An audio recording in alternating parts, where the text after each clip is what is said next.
and welcome back to Woodline Design. Today we're going to take a look at part two of my garden shed build, which we completed last summer. And I use this shed right here in my backyard in St. Louis, Missouri. As you can see from my opening intro, we're now in the heart of winter here in St. Louis, but the shed is holding up very nicely. And as they used to say, it's as snug as a bug in a rug. Check out my previous video on the garden shed, part one, where I covered the design and build of the foundation excavations, the placement of the base piering, the concrete piers, which we purchased from the big box stores, laying in the rock, and then the build out of the actual shed base frame. Today we pick up with the design of the wall structures using SketchUp, which is my preferred design program, but you can use any good design program. SketchUp is free, that's why I like it. It also allows you to look at the project in 3 dimensions, but even a simple pencil and paper, always good to have a solid design before you start building. We'll also cover the building of the wall frames, framing out the windows and the doors, as far as elevating, raising, and placing the frames, making sure they're level, and then finally covering the wall frames with a textured wood product, a panel product that I liked, and how we apply it to the walls and go from there. So let's get to it. As of my last video, we excavated a flat spot in my yard, covered it with plastic weed barrier sheets, and spread out -2-inch gravel and tamped it all down smooth. Then we placed in our above grade concrete deck blocks to support our 2x8 floor frame joists and built the wood base frame. I covered it with 3/4-inch thick treated plywood panels. It measures 6 feet by 8 feet. I also screwed in a sill plate made of 2x4s all around the top of the base, leaving only an opening for the door. It is to this sill plate I will attach the wall frames. Here is the measured wall frame designs in SketchUp, showing each 8-foot tall 2x4 stud at 16-inch maximum intervals, with allowances for door and window frames double studded with headers. I also designed a ramp made from leftover 2x8 pressure-treated lumber, measuring 36 inches wide, which I built and attached to the base, now that I was ready to build out and attach the wall framing. Each framed out wall is composed of 96-inch long 2x4 studs, set no more than 16 inches apart, and are affixed by nails into a top and bottom 2x4 stud, so each wall frame is 99 inches high. I built the back wall frame, measuring 99 inches tall and 96 inches wide, as the first, because it's the easiest to assemble since there are no window or door frames to construct. I used my base frame and floor as my work surface, but you can also use the ground. Once built, I raised up the frame with a buddy. We made sure it was level, and then we used 3-inch deck screws to affix the bottom horizontal stud of the wall frame to the sill. We made sure we were exactly level, and then screwed in a long piece of scrap wood extending from the side of the wall frame down to the side of the floor base to keep the single wall frame upright, level, and ready to affix to the next wall frame, which will be a side wall with a window frame. With the back stud wall frame up and level, it was time to build the 2 narrower side stud wall frames. These would include an opening to accept a window frame and window. Now, before I could build these stud walls and the front stud wall that would include a door, I had to actually locate usable, functioning windows and a door. I found my windows and the door from an architectural salvage shop outside of Chicago. I wanted vintage items, not new. Here is one of the 2 solid windows I found, and each measured approximately 28 inches high by 25.5 wide. I also knew I would set each window into a pine wood frame made from 3/4-inch pine lumber. So I had to center and frame each window opening in the stud wall at no less than 30 inches high and 27.5 inches wide to accept the window in its frame of 29.5 high and 27 inches wide, allowing a clearance of no more than a quarter inch per side, which would let me shim and affix into the opening, the window frame. I assembled the two side walls with openings for the window frames. The window openings were centered horizontally but set slightly higher up the wall so that a person of average height could look directly out the windows. Openings for windows and doors are set in double 2x4 studs with double 2x4 headers to strengthen the opening, to support the windows, and transfer the weight of the roof structure down around the windows down to the ground. Above and below the double studded window openings, you should place one 2x4 leg at a maximum of 16-inch intervals.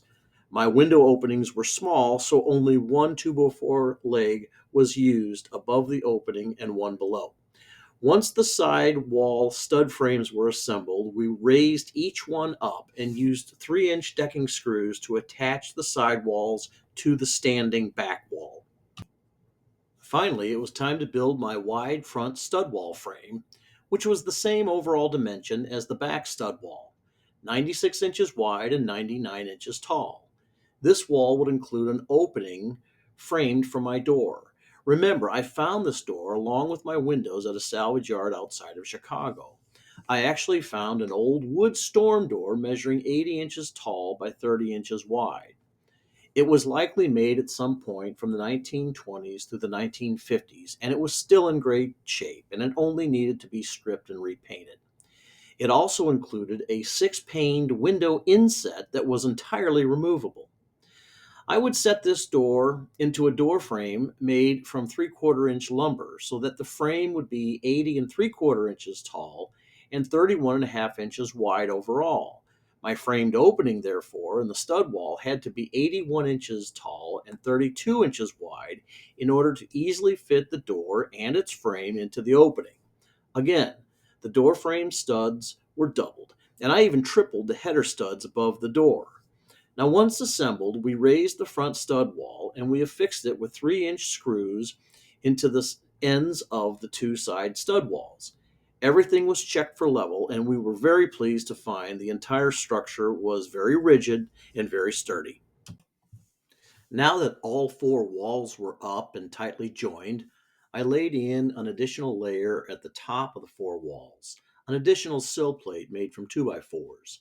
This, I felt, would strengthen the area where my roof joists would rest. Moreover, the added 2x4s over the front and back walls would extend out 10 inches over the sides, allowing me to extend the roof out 10 inches to create eaves as added protection against rain and snow. Now, let me make an admission at this point. These added sill plates, one of the original one at the bottom and then the one at the top, they were not necessarily in my original design. They added about 3 inches to my overall wall height from the floor to the very top of the wall frames. When I added the exterior wall panels, which I'll show you in a minute, to the frame, I had to purchase 4 foot by 10 foot panels as opposed to the more standard and less expensive 4 foot by 8 foot panels. While this was an added cost, and it did force me to, cut back from 120 inches down to 102 inches in terms of the panel lengths, I still came up with a high interior space, allowing for lots of vertical storage. So in the end, it was worth it to me. But it also served as a reminder that no matter how well we plan or design, there's probably going to be some miscalculations. And this was a reminder of that. That said, let's get back to the build. Before installing the exterior wood panels, I also added a long diagonal cross brace extending from the floor to the top of the back wall using 1x3 lumber, which also increased the rigidity of the whole frame. This cross brace was embedded into the 2x4 studs using my circular saw and a set of chisels so it would all be flush to the wall and not impede the overlay of the panels. I also did this below the window opening of one of my side walls. The wood panels I purchased were 5/8 inches thick, and they are a factory textured plywood panel available at most big box stores. The groove and rough texturing gives a rustic barnside appearance, which fit in well with my retro design. We laid each panel out on sawhorses and cut them to size and trimmed out openings for the windows and doors as necessary using a circular saw. These panels allow for an interlocking overlap at the factory edges for a tight fit. We attached the panels to the stud frames using 2-inch common nails. After the panels were up, I set in the window and door frames using shims and wedges to secure the frames tightly and squarely. I actually did this a few times before the panels were up just to make sure everything fit. Now, after I set in the window and door frames, I added in 1 by 4 inch rough cedar board trim around the window and door frames and covering the corner joints. This finished trim added protection from the elements and nicely enhanced the finished appearance of my vintage garden shed. After that, I immediately rolled nearly 3 gallons of boiled linseed oil over the entire surface of the exterior walls and trim of the shed to prevent weather or moisture damage, and as a base coat for a future covering of oil based exterior enamel paint. So, with the walls up and covered in the panels that have been treated with the boiled linseed oil, this ends part 2 of my video series on the garden shed build. Look for my next video, a third video, on this project soon, where we're going to cover the framing of the roof, installation of the roof, and the metal tin roof for the corrugated roof, as well as the completed painting of the shed. I hope you've enjoyed this little video as much as I've had making it for you. The purpose of my videos is to present do-it-yourself projects that will enhance your home and which you can also do with just a little planning, some free time, and a lot of hard work. So until next time, this is Patrick McCarthy with the Woodline Design Shop here in St. Louis, Missouri. Thank you.